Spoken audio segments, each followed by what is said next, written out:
Newton third law, Newton second law, Newton first law of motion. ये तीन laws आपने सुने तो होंगे।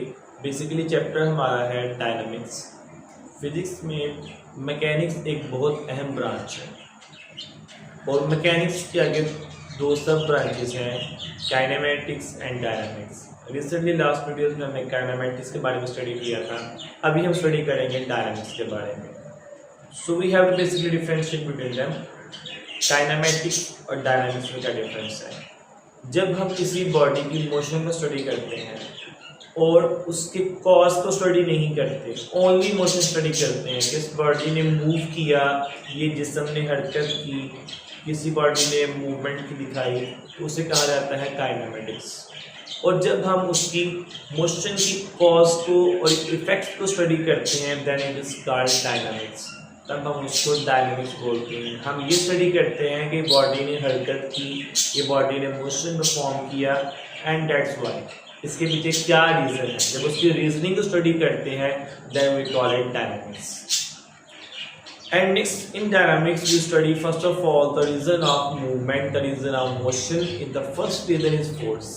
उसकी सबसे बड़ी जो उसकी वजह है वो है फोर्स, मतलब ताकत।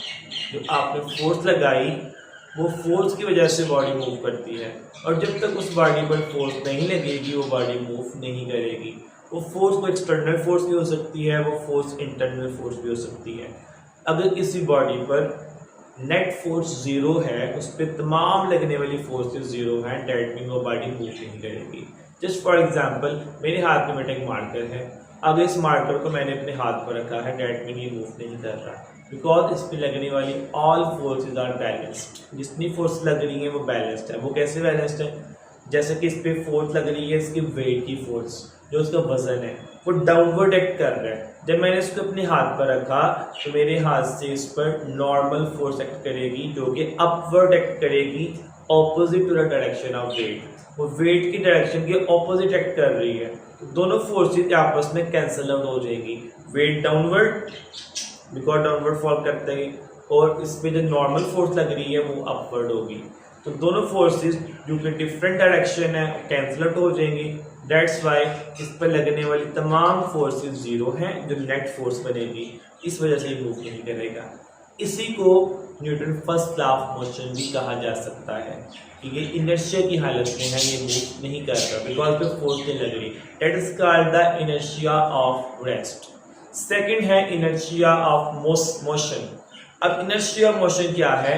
कि जब कोई बॉडी मोशन में है तो जब तक उसको कोई फोर्स सोकेगी नहीं, डिस्टर्ब नहीं करेगी, वो मोशन में रहेगी। जब तक उसको बॉडी रोकेगी नहीं, वो मोशन में रहेगी। चलती गाड़ी को रोकने के लिए हमें ब्रेक अप्लाई करनी पड़ती है। तो देखिए, ब्रेक अप्लाई करेंगे तो ब्रेक भी फोर्स है। तो जब हमने ब्रेक अप्लाई की तो हमने एक्सटर्नल फोर्स अप्लाई की उस बॉडी के मोशन को रोकने के लिए।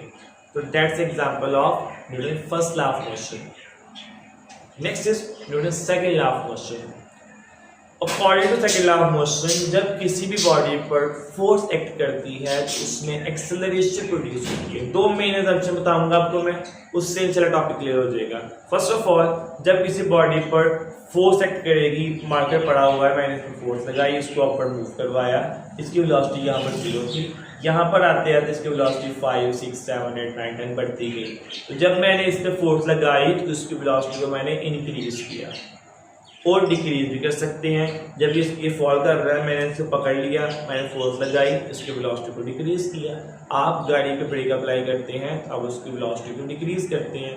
आप एक्सीलरेटर दबाते हैं, आप फोर्स लगा रहे हैं एक्सीलरेटर से, आप उसकी वेलोसिटी को डिक्रीज कर रहे हैं। आप बैक से बॉल को पुश करते हैं, पुल करते हैं, तो आप उसकी स्पीड को डाइवर्ट कर रहे हैं। दैट मीन जब आपने फोर्स अप्लाई की तो आपने उसकी स्पीड को या तो इंक्रीज किया या डिक्रीज किया। दैट मीन बॉडी एक्सेलरेट करेगी फोर्स अप्लाई करने से। फर्स्ट असम्पशन की होगी, तो बॉडी एक्सेलरेट करेगी। Force is directly proportional to acceleration.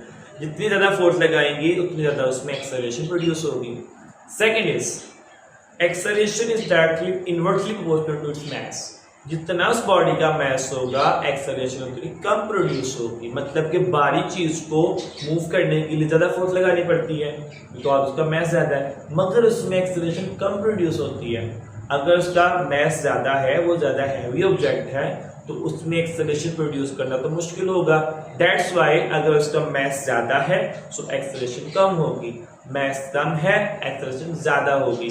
इसी को इन्वर्सली प्रोपोर्शनल कहा जाता है। तो ये दो अजम्पशन को जब आप मिक्सअप करेंगे, acceleration is directly proportional to force and acceleration is inversely proportional to mass, तो आप एक्सेलरेशन को एक दफा लिख लें और फोर्स और मास को एक दफा लिख लें, तो आएगा acceleration equal proportional to F by M. Proportional जगह पर हम लगाते हैं कांस्टेंट K और K की वैल्यू पुट करेंगे 1, that's why A equal F by M. जब हम इसको अरेंज करेंगे तो फॉर्मूला बनेगा F equal ma, which is called the mathematical form of second law of motion, because मास को और एक्सेलरेशन को आप मल्टीप्लाई करेंगे तो आपको ये आइडिया होगा कि उस पर कितनी फोर्स अप्लाई की जा रही है। That mean force is proportional to acceleration directly and mass is inversely proportional to acceleration inversely. Next in Newton third law of motion, every action is always an equal but opposite reaction. जब कोई भी किसी body पर action किया जाता है तो वो उसके बदले में रिएक्ट करती है, बट एक्शन और रिएक्शन की जो डायरेक्शन है that is always opposite. Magnitude same होता है बट उनकी डायरेक्शन ऑपोजिट होती है, that is called third law of motion. For example जब आप किसी बलून को जिसमें आपने एयर फिल की है उसको आप रिलीज करते हैं तो वो बलून जो है उस एयर की ऑपोजिट डायरेक्शन में जाता है। That mean action is against the reaction. जो एक्शन हो रहा है और रिएक्शन है वो आपस में ऑपोजिट है, डायरेक्शन ऑपोजिट है बट मैग्नीट्यूड और always same. Just like example of rocket, अगर आप रॉकेट एग्जांपल ले लें, रॉकेट में से गैसें प्रोपेल होती हैं डाउनवर्ड, तो रॉकेट जाता है अपवर्ड, नीचे की तरफ गैसें निकलेंगी तो रॉकेट ऊपर की तरफ जाएगा। दैट मीन एक्शन गैस का निकलना एक्शन है, रॉकेट का अपवर्ड मूव करना रिएक्शन है। Action is always opposite to reaction, दोनों की डायरेक्शन ऑपोजिट है बट मैग्नीट्यूड सेम है। These are